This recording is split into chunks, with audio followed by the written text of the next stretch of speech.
Hello everyone, good evening. Welcome along to another VCO Esports Studio with myself, Ben Constanduros. We're here to give you all the insider news and personalities of the sim racing world and combining the world of virtual and real world motorsport. And tonight we have the champion, or one of the champions, I should say, of the V10 R-League. It's the second season of V10R, and it has gone from strength to strength with some of the biggest real world names going up against each other in the virtual world. Now, if you haven't been following, it is BMW Motorsport who took the victory just about a week ago now, and having got runner-up last year, one of the main protagonists of that is Michael Romanidis, and he joins us now. First of all, you must be absolutely flying high to have got a victory over some incredibly big names in the world of sim racing.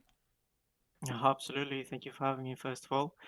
Yeah, there's some big names in the V10 R-League, and somehow we managed to beat them all. Um, but yeah, some great teams, 10 of the biggest teams in the sim racing world, and yeah, we managed to come out on top. It was a great pleasure to, first of all, being on the track with them, and second of all, fighting with them, which is something, we all enjoy as sim racers and we aspire to do. So yeah, it was a great season. Let's talk a little bit more from a driver's perspective about V10R. We've spoken to the creator, or one of the creators of the V10R League, before the first season, actually. So head on to our YouTube channel to see if you can find that particular interview. But a very interesting concept, really, Michael, because something really that is not accessible to Joe Public and very much designed specifically for sim racing. Yeah, I mean, the car is an absolute beast to drive. The format is, as you said, a little bit different to other championships, I guess. But that just makes it a little bit more interesting. And yeah, I mean, it's a great format. I think it's really punishing as well because there's only 4 points in every match. So if you just drop one, just means you have to win all of them to, to win the match. So yeah, it's a great format and a great championship. It's also unique. The car, you can't find it anywhere else, and I don't think anyone else has it other than the drivers that compete in the series. So yeah, it's definitely a unique championship. Something also to fill the time between, personally, between F1 Esports and again F1 Esports next year. It's kind of right in the middle, so it's kind of nice to compete in that, and yeah, in a different game as well as the Corsa. So yeah, it's kind of the perfect championship for me personally to compete in, and yeah, great format, I think. How did your experience of the first season kind of help you, I suppose, tactically in racing in the second season? Because when you're racing a full grid of cars like we're used to, that's one thing. But when you're racing one on one, like we see in the V10R League, you have to kind of, I guess, approach it in a different way, don't you? Yeah, exactly. I think one of the things that actually changed, which kind of removed that element, was the head-to-head, which was a thing in season one, but for some reason no longer in season two. I kind of missed that because I really like going head-to-head, and that's kind of, what this series probably wants to promote as well, because there's maximum, 6 cars on the track in every race, and yeah, it kind of promotes will-to-will racing and rivalries, more personal, I guess, between two drivers. Um, but yeah, the format was still pretty much that, very minimum cars on track and fighting all the time will to will. And yeah, I think the format also promotes kind of more close racing, but also more aggressive racing. Because as I said, there's only 4 matches, 4 points in every match available. So, everyone just goes for it. And yeah, you try to help your teammates. There's 6 cars only, but 3 of them are teammates. So Yeah. yeah, you always just try and help. Um, and yeah, very minimum cars, as I said, on track. And there's always will to will action. I think in every single match there's action between drivers, and I think that's very, very exciting. Really interesting dynamic for Team BMW because ultimately BMW Motorsport is represented by a multitude of different sim racing teams this year. So you, for instance, also represent Williams, and Williams have a deal with BMW. Just explain a little bit more about how that relationship works and how it worked in V10 R League, where you had teammates that effectively weren't necessarily Williams teammates, if that makes sense.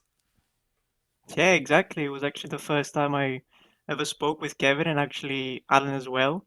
And in the beginning of the season, people might not notice, but also Felix Quirmbach was in the team, who was actually very close to the first round of the V10 R-League. He was crowned the Sebring champion in the GTE or GT3 class, I think, with a BS competition, of course. So it was great to have him in the team, and later he was substituted by Alan, who was originally meant to be in the team. Um, but yeah, first time talking with my teammates, which is not something I usually say, but it was definitely exciting. And ultimately, I also got to see my teammates at Williams at some point in the season as opponents, which was definitely also different. But yeah, I think it was a Yeah. great opportunity for me to kind of go up against different teams and also have different teammates, obviously, and work with different people because I didn't no, at BMW we didn't just work with Kevin and Alan and Felix, but we also have a very close relationship with Redline, of course. So it was great to work with Enzo, Mikael, and Jeffrey Rydfield. So yeah, that was great also. Yeah, how was it kind of directly racing and trying to beat teammates that for this particular event weren't teammates?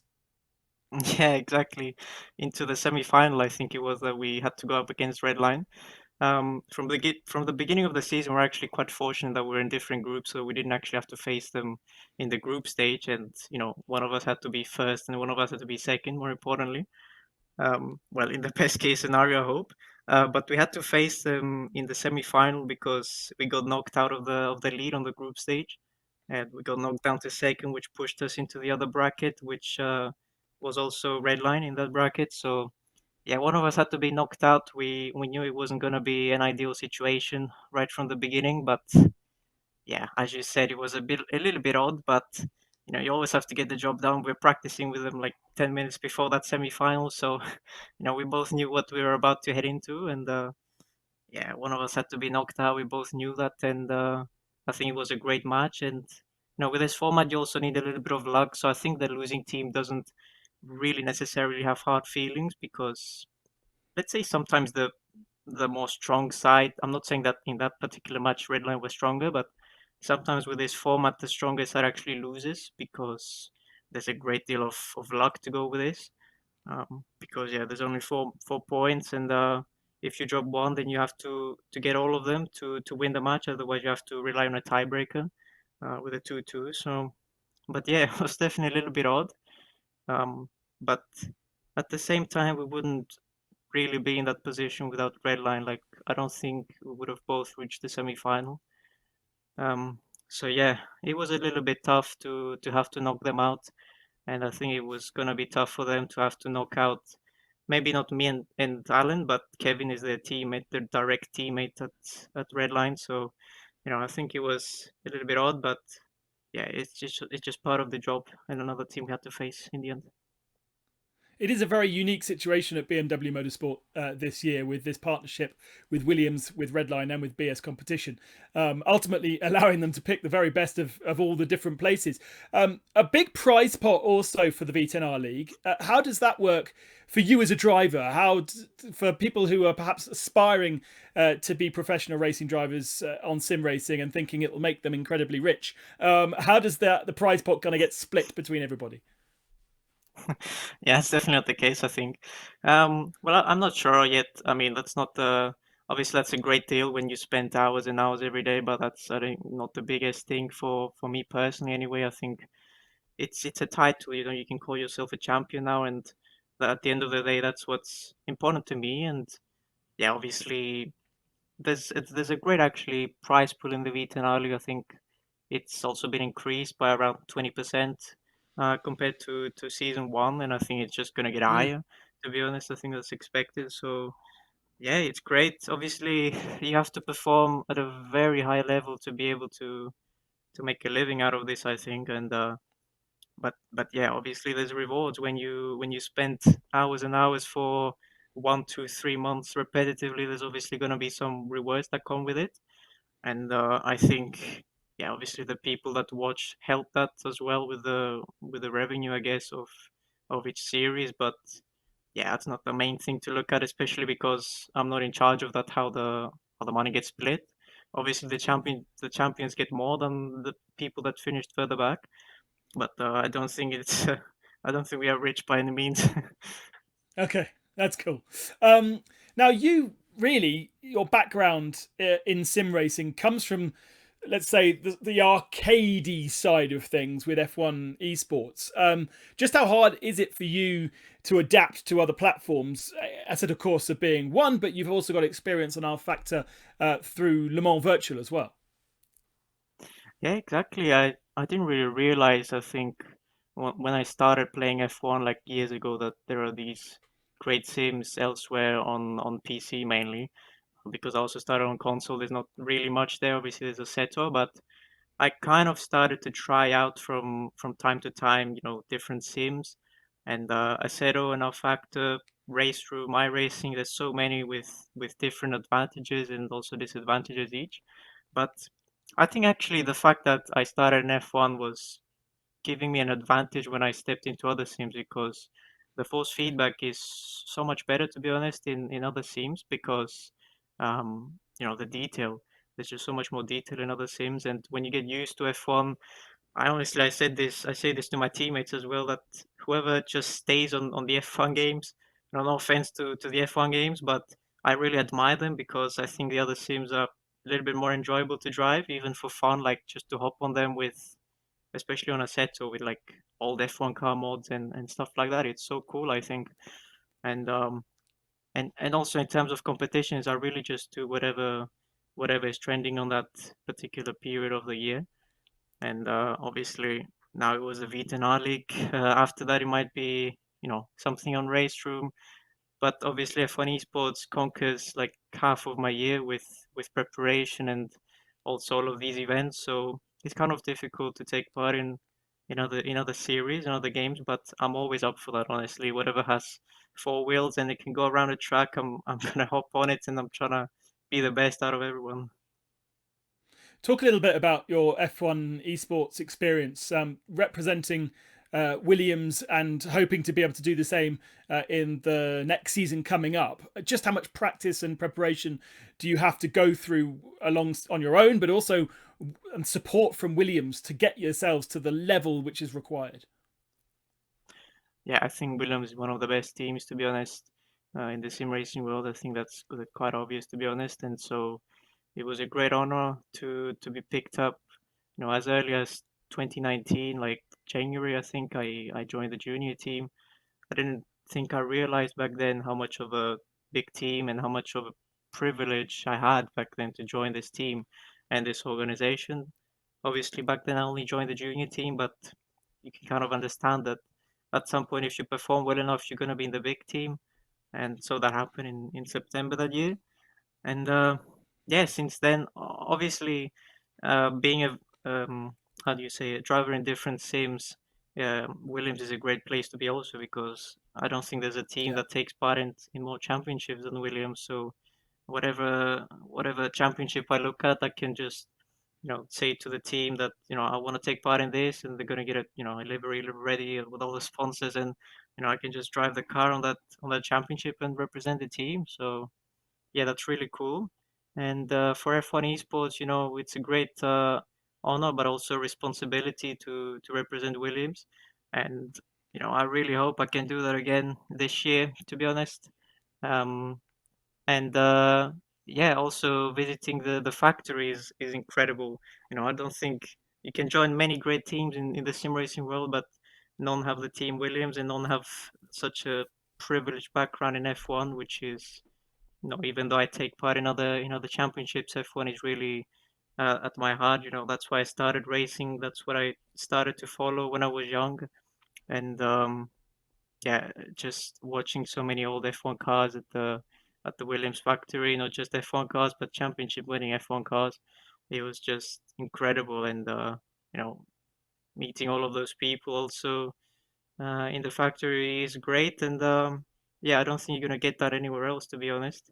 Um, I hope it's definitely one of the biggest teams. I hope it can be the best at some point, because I think the team deserves it. So but yeah, it's a great responsibility. I don't think you really look at the name that you're representing when you're racing in anything, but it's more of an honor, not pressure when you race, for a big name like this. So yeah, it's definitely a great place to be, and you know, it's definitely for the people that leave it, it's definitely hard to leave because I don't think there's many other bigger names that you can represent in the sim racing world. So yeah, I'm definitely very honored, to be honest, very grateful to have this opportunity, and that's why I keep working hard and try to represent them as I did in the V10 R-League, for example.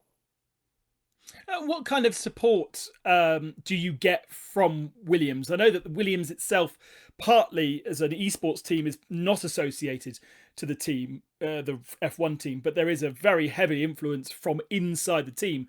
So, what kind of things do they give you other than a shirt on your back? I can see, but do you go and have training regimes, nutrition regimes, things that the real F1 drivers would go through? Well, all of this stuff, it's quite expensive right here where I'm sitting, to be honest. I've never had the Oh yeah. opportunity to try out one of these, I guess. Um, but yeah, other than that, training regimes as well, as I said, visiting the factory, obviously financial backing, that's quite obvious, but you know, it's more the honor of representing this big name, and they try to support in every possible way. Whatever you ask them, they're going to consider it to, building the team or improving yourself as a driver and as a person. So yeah, they really just do anything you can imagine to help us, from planning the schedules to organizing all of this stuff. I never really realized how they do it because they have like we have like 40 drivers in the team, I think, or something like that, and we compete in same amount of championships each year. So it's quite crazy how they manage all of that thing. All the kudos to Yep. them. Um, but yeah, as I said, it's a great honor, and they try to help in every way possible. Um, and we try to give them back with results, and that's what they need, I think, at the end. Now you're a very proud Greek. I know that for sure. But a motorsport heritage in Greece. One of the most famous Greek Formula One people is my dad. I reckon there's not that much Greek heritage in motorsport generally. So how did you end up getting involved and becoming a fan initially? Yeah, exactly. There's nothing really in Greece in terms of not so much motorsport. There's some things in motorsport, but in terms of esports, there's really nothing. I think in Kwanda we have Pash, obviously Paschalis Gerkis in Kwanda. So I think personally that's everyone I know, and it's another Greek that qualified for the Olympic series actually in GT Sport. So that's the two people I know in Greece that do sim racing.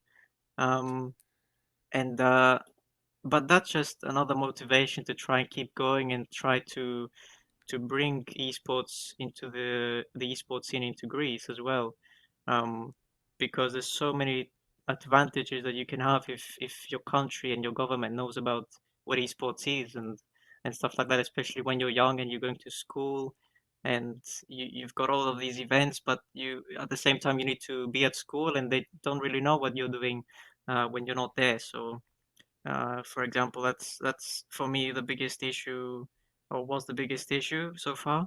And in terms of motorsport, that's the bigger target. I hope to be there as well. Um, we did have a few people that tried to, reach at the pinnacle, but it's just so difficult. And I don't think it's a secret that Greece is not one of the most rich countries, I guess, more privileged countries. So that also makes it incredibly difficult.